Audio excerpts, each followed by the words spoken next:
Okay, we're on section 2. I'm with Mr. John Jeckovich. This is the second reading of the day. And we're going over his book, Their Mother's Sons. We're speaking about the Spitfires crossing over at Haverford West to bomb Germany, and then the American soldiers would bomb during the day and the RAF would bomb at night. And today's date is July 14th, 2024. So when you're at Haverford West, it'd be a nightly and daily occurrence that the RAF and the American soldiers, American Air Force planes were going nonstop, 24/7. Yeah, you mean American Army? Yeah. American Air Force. Yeah. Yeah, they go out every night. Yeah. They would bomb 7 days a week, 24 hours a day. At this point, Germany was basically just rubble. Is that correct? Yeah, they were running. They were low on ammunition. They were low on material because the Americans were bombing them out. And one of the reports I read that if a RAF would crash and live in a Spitfire, or if an American pilot would crash and live, that the SS would really take revenge on them for destroying Germany. At times they said they'd even gouge out the pilots. Well, when they landed, when they parachuted out, if nobody spotted them, and they landed in a wooded area, secluded, they were good, and then they had to use their wits to stay alive. Yeah. But they were wanted greatly for all the destruction that the SS purported they did to Germany. Yeah. Well, that was their job, destroy the material. She started to shiver from the cold, and she was wearing only a thin jacket over her blouse. I took off my field jacket, draped it around her shoulders, and brought it tight across her front. As I did, she was very happy. No, I'm not going to read that. Nope. I asked her if she was cold, and she answered that she was before, but not now. With that, she snuggled her head into my shoulder as I held on to her. I was cold awkwardly, but there was a warm glow within me that made me feel peaceful and serene, oblivious to the future events. Thank you for everything, I whispered as I kissed her on the cheek. I'll remember tonight for a long time. How you looked and what you said, and also what you did not say. She knew what I meant with the latter phrase, but did not acknowledge its significance. She then asked if I would come tomorrow night, and I stated it would be in touch as far as I was leaving, and that we could go anytime without notice, but it's possible I would be there. So at this stage, you're waiting for your orders to go to the front line, so it could be any day. Now what? When you're at Haverford West, you're waiting for your orders to be shipped to combat, so it could be any day that you leave the peaceful. Oh, my unit left, I left with them. Yeah. I was with the 75th. The 75th advance team went out a week ahead of time. And when that's disabled, we're going to go on next day. So what exactly does the advance team do, Mr. Jeckovich? What does the advance team do? Advance team? Yeah, what does the advance team do? They go in secretly. There was probably team were probably 30 men. They go in secretly, parachute jump in or whatever they did to get in there, and then they go secretly find out where the critical areas are, where the industry is, and where the aircraft was set up and everything. And then they report back. They radio back, yeah. And then they tell all the troops to join them. Well, then England would pick it up, and then they send people over. So we're at the waiting stage right now at Haverford West with Jean. She looked up at me and said, "Good, I'll look forward to seeing you. With that, she closed her eyes, leaned into my shoulders, and sat quietly listening to the Spitfires burrowing their way through the darkened sky. After a few minutes, I said it was getting late and we better say goodnight. She sat there with her eyes closed and then opened them, looked at me and said, "I love you," and kissed me. I held her closely, not wishing to let her go, as I did not want this night to end ever. The sound of the bombers broke us back to reality, and we both got up, and I put my arm around her waist as we walked back to the gate. Upon reaching it, we embraced again. I finally said that it was late and she had better go in. She kissed me and said goodnight and started to walk towards the cottage. Could you describe what these cottages look like, Mr. Jeckovich? Say what? Describe what these cottages in Haverford West are all about. The living quarters for the civilians? Yeah. They're quaint, they're all farmhouses. Were they all hand-built by the owner of that particular? No, they weren't hand-built, but they were built crudely by their in-laws or somebody. They weren't, they didn't have no tile on the floor, they had to lower them, or they didn't have to lower them or nothing. No insulation on the walls or nothing, and a stove was in every wall, every room. What about running water? Running water was probably a pump. What the hell is that? I don't know. You pump the water out of the well. What about a shower? A shower, the Army engineers put up a shower outside, 5-man shower. No, but I meant in the cottages. Yeah, and they heated the water for us. Yeah, it was once a week you had No, that. I meant at I know the engineers built you showers, but what about in Jean's house or cottage? Did they have bathrooms inside? Have a what? Was there bathrooms inside the cottages in Haverford West? No, they usually had a separate small building for the bathroom. And how did they bathe? Did they have bathtubs? Bathtub or a sponge. And would they get hot water in that cottage? They heated it up with a stove.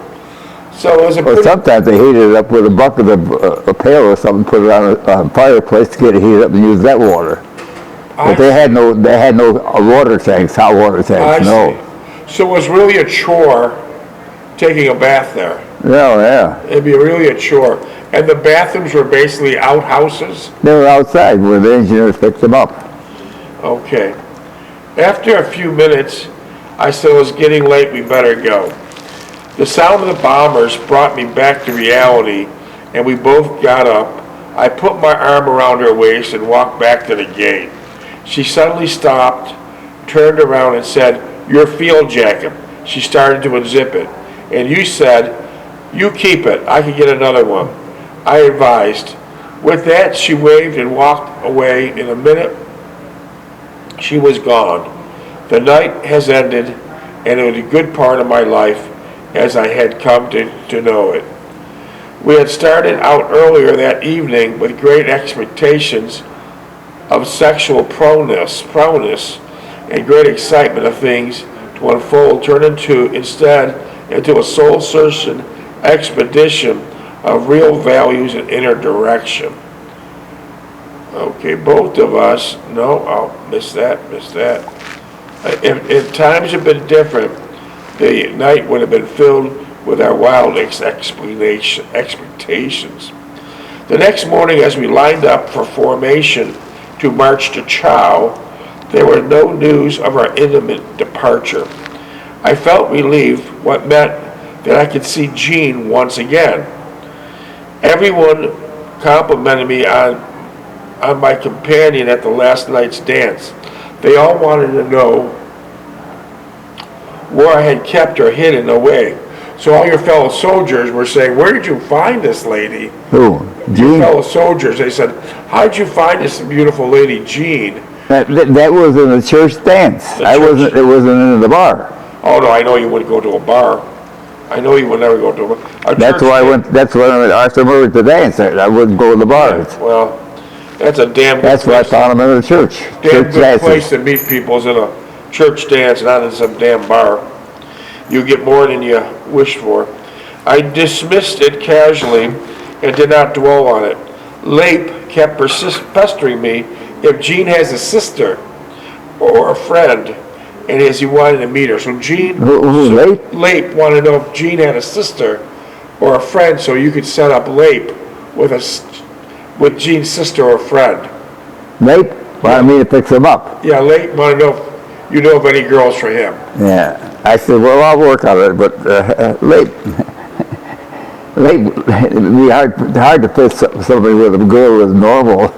Why? What was wrong with Lape? Well, he's not street smart or nothing. No street smarts at all. No. Book smart. Yeah, he's book smart. His both parents were lawyers. He's going to law school before they pulled him out. So he had a very difficult time adjusting to combat. Oh yeah, well he couldn't get the whip of it. I said, look, you got to put your hands over your head to try to protect yourself when that stuff comes over. And don't stand outside when they're shooting artillery over. That's 25 feet overhead, but when they drop it, it's all full of bolts and nuts and everything else. And that's what they name a shrapnel. Yeah, shrapnel. They put any kind of garbage in there, Yeah, bolts, yeah. nuts, And then razor blades, Then they steel. time it and it blow up about 5 feet ahead of you, above you. So you were trying to teach Lape a little street smarts, but he just wouldn't listen? No, I didn't. Well, when they were coming over like that, I said, stick your head down or get the hell out, get underneath a tree or something. And I would pull them over. Then one time, I was over in another section, and I was with Lape, and I come back, and they said, well, Lape got his head knocked off. Is that with shrapnel? Yeah, stepping a couple over, caught him in the back, took the neck right off. Gone. Yeah. Did you recover his dog tags for his family? I sent the dog tags back in the letter I gave him, but I felt bad because if I say, look, if you would Lape, how come you didn't get hurt? Well, I don't think that's. Well, I don't think that's a logical question. The parents are nice people, though. Yeah, I don't think they would have said that. That's not logical. War is war, and one goes, they don't all go. It's a very selective, and it's a luck of the draw. So what finally happened with Lape? Did you have to recover his body, or did someone else? Lape, did you recover his body, or did someone else recover his body? No, when he's dead, Yeah. I took his rifle, stuck the scabbard in, and put it in the ground, and I told when we went by, I told the medics, you got a hospital bed over there now, and pick him up. He's dead. Well, he's dead. How long does it take? So medics would come over, pick him up, take him back to back to the rear. But I thought you said Fink, he got shot on the road, and it wasn't like 5 days before they Say recovered. again? I thought you said Fink got shot on the road Well, I think was a squad leader, and he took us too active, and he got too lazy. He wasn't taking care of himself. And so he got shot, but you said before it took several days or weeks to recover his body. No, I wouldn't be still. I didn't say several weeks. Those repo crews would come out to the same day. Same day. Okay, I They misunderstood. don't leave those guys hanging out there. No. Okay, I misunderstood. Okay. After chow, we had several hours of armament stables and spent some serious time over our individual crew weapons assigned to us. Post brought up our Jeep and trailer, and we loaded boxes of .30 caliber ammunition in the trailer, then covered it with a heavy tarp. On top of the ammo, we placed spare parts for the weapons and our individual bedrolls with their names stenciled on the outside. We also stored a dozen or so large crates of K-rations and several 5-gallon cans of drinking water. Post and I lashed up the tarp to cover the entire trailer top and secured it to the eyelets on the side of the trailer. We were told not to top off the 10-gallon cans of gasoline, which we were strapped to each side of the Jeep, as the Jeep and trailer would be on an open deck of a ship, and there'd be less likelihood of starting any fires on board ship with spilled gas. From all appearances, it looked like we would be shoving off any day now, and it took only a word from the higher command to start the entire mechanism into a high gear. The men were anxious to go, as the uncertainty and the delay were preying on their nerves. I could appreciate this and trepidation. If I did not have Gene to see as often as I did, I'd also be hoping for something to happen. Minutes? 13. Pardon? 13. It was not as if Haverford West was not a great place, from my perspective, to sweat out the war, Gene or no Gene. It was the tension building into one's psyche and the constant apprehension about the unknown and how we react to the entire concept of combat. So at this time, you were never in combat before, and you didn't know how you were going to adjust. Well, see, when I was the 75th Division, I didn't go over as an individual, but they had people coming over as individual as the people that were in the States took the basic training, but they didn't have the units secured to them, so they put them in an open outfit, and they had openings overseas, they stick them in, which is hard to do. Is that For like, those kids, hard for those kids. was that like how the 106 was formed? Yeah. And what happened? When I went into the division, I returned, I went to maneuvers with those guys, and I went overseas with those guys. But when these guys come over separately, they don't know anybody, and they say, look, I could be dead tomorrow, and nobody know. But the 106 was basically formed that way you just described. Well, yeah, but they were outnumbered to begin with. They had bad reconnaissance. They had bad intelligence. The Germans were all over them, and they stuck them in there. And not many. And the 106 was new at war. They were never in combat.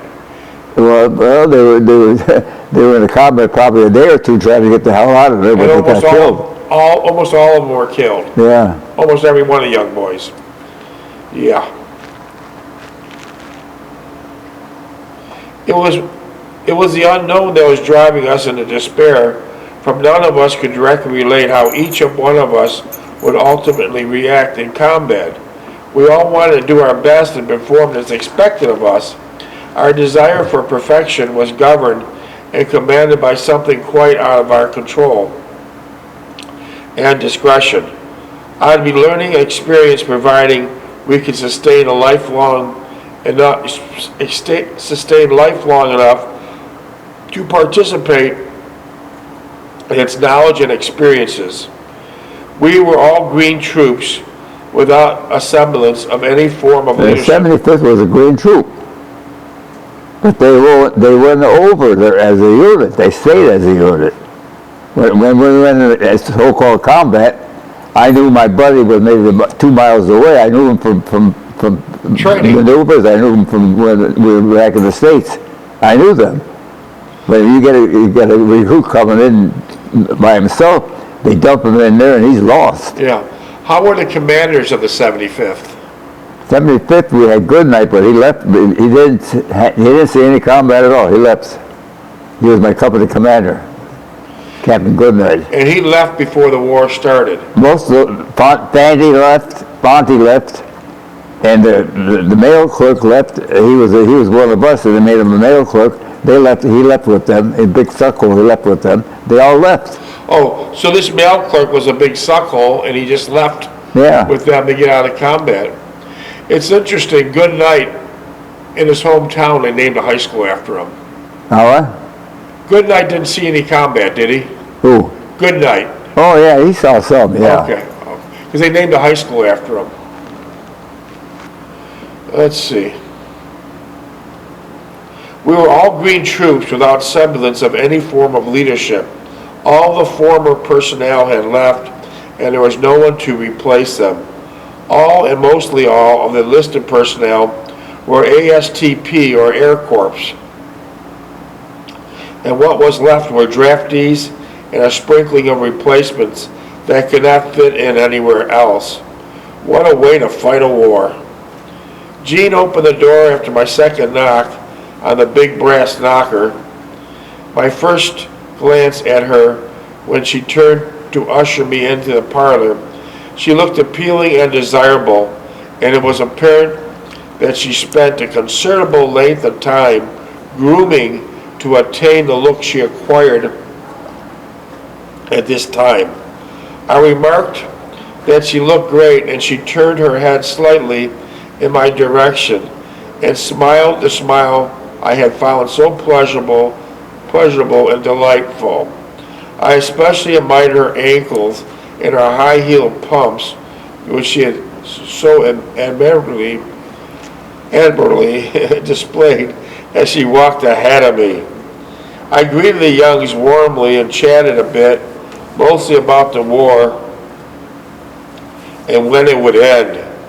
Mrs. Young brought me out the proverbial pot of tea and sat next to Jean, basking in the scent of her sensuous perfume, all the while stealing sideward glances at her beautiful legs. Enough of this small talk and chit-chat. I wanted to get down to some serious romancing. Jean would glance at me periodically, smile, and turn away, and only glance my way out again after a few moments. She was inviting in her new skirt and blouse, which only accented her firm and full breasts. I was enthralled at the sight of them and going up and down as she talked or moved about. After the BBC broadcast, Jean helped her mother clear away the tea fixing, suggested we go outside for some fresh air. She returned with my field jacket on and remarked that she was the best and the sexiest soldier I've ever seen. She always smiled, and we reached the outside. It was cold, with a brisk northerly wind blowing across the street. We huddled close together for warmth, but mostly the affection and closeness of one another. I kissed her forehead and asked if she had a hard time getting up this morning. She nodded and once more reached around. Oh, not on her forehead. I kissed her on the forehead, you said. Oh. And I nodded in affirmation, once more reached around my waist and brought her closer to my body. Yeah. We reached our favorite spot with several benches overlooking the town. Minutes? And sat close together trying to shield one another from the cold wind. 6. Huh? 6. They had a sign up in the orderly room when you got your pass. It said, if you're going in, wear rubber. Oh my God. That was on the orderly room, huh? I'll be damned. Right. I didn't know that was on the orderly room. Well, that was all GIs in there. They're getting passes. That's most of them going up for passes. Yeah, I know.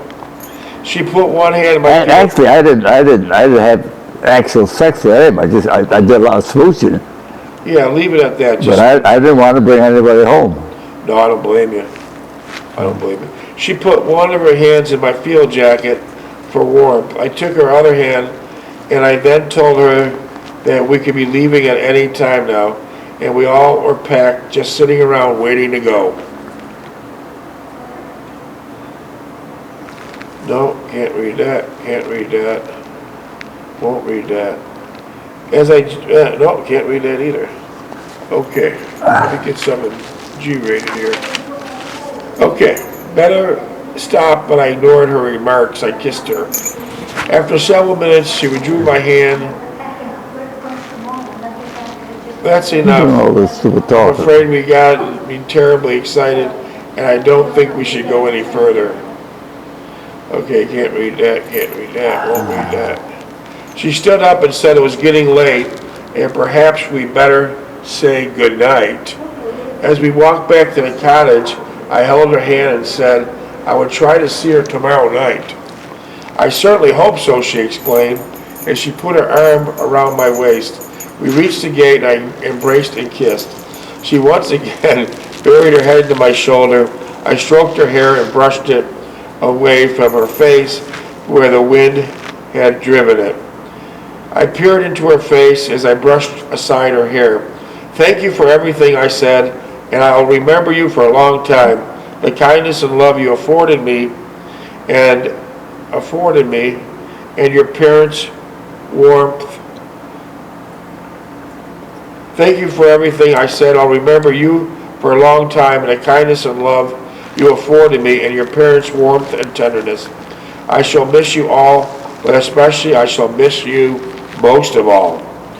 With that, I kissed her and opened the gate for her. She said nothing, but looked at me. Her eyes told me everything I wanted to know. She ran to the front door, turned away, raved, and was gone. This was the last time I've ever seen Jean again. Yeah. So that was it. Fortunes of war. Fortunes of war. And that's why we're still looking for her now. Yeah. Fortunes of war. Wow. And here we go. And this was the last time I've ever saw Jean again. Yeah. Did you ever write her? No. Did you ever write Anne? I wrote Ann, yeah. Did you ever write Renee? Well, Renee was killed, remember? Yeah, I mean, I thought before the time she was killed. No, well, I was within the vicinity. I didn't write her because she was dead after that. When I left, she was dead a couple of weeks after that. Wow. Minutes? Wow. I wish I could get those emails. Huh? 2 minutes and 30 Huh? seconds. 2 minutes and 30 seconds. I wish I could find your emails.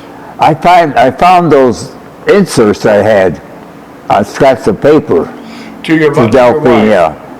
I think I put them in a drawer here. I don't know if it's here or the other house. Well, I got a booklet that we made of those inserts, and this week we're going to locate them and bring them to you. What's And I that? could read them.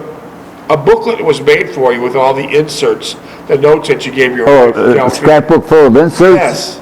My writing, huh? Yes. Yeah, And that's the I'm ones gonna I'm look talking for- about. Before the week's over with, I'm going to look for them, which I'm pretty confident I'll locate, and I'll read them right here. Yeah. I'll read them right here. Yeah, there's a good full book of them, It'll yeah. bring you back some great memories. Yeah. It'll be a nice thing. Minutes? Yeah, I was thinking about that. I looked at it, I couldn't find it. Well, I moved it. I think it's in the other house. Yeah. Well, Where did you find them? I haven't located them. I remember having the book made for you. So I will locate them, and as we're sitting here right now, You can read them off. we'll read them off. Yeah. Read them off. Yeah. I think this is DocuSeries 132. I'll have to verify that. But DocuSeries 132. Hopefully by DocuSeries 135, I'll be able to read that booklet of all the notes that Mr. John Jeckovich wrote to his wife, Delphine Jeckovich, of 69 years. I didn't write to many girls. I wrote to my wife, Delphine, most of the time. Yeah, but you were married for I wrote a lot of them when I was home, too. Yeah. I love the breakfast you had tonight to this morning. I went to the beach today. I had a nice time, all that nonsense. Yeah, you just use a scrap piece of paper, you wrote it right on there. Yeah. Whatever your thoughts were, you got that scrap piece I of put it in paper, that book, yeah. and your wife was very happy to see that. Yeah. How romantic. Huh? How romantic. How Very- romantic. That's very romantic. 69 years of marriage. Time? 26 seconds. Yeah, I'll locate Yeah, she them. had a lot of scrap, a lot of little bits in there. I had the good breakfast there. Thank you, honey. Yeah, that's Yeah, sweet. and plus you're a great writer. You know how to. Huh? You're a great writer. I can't wait to find the book and read them. You're a hell of a writer. It'll be interesting to read. It'll be very heartwarming. Right. We'll pick this up tomorrow. Give me a pen. What's that? Two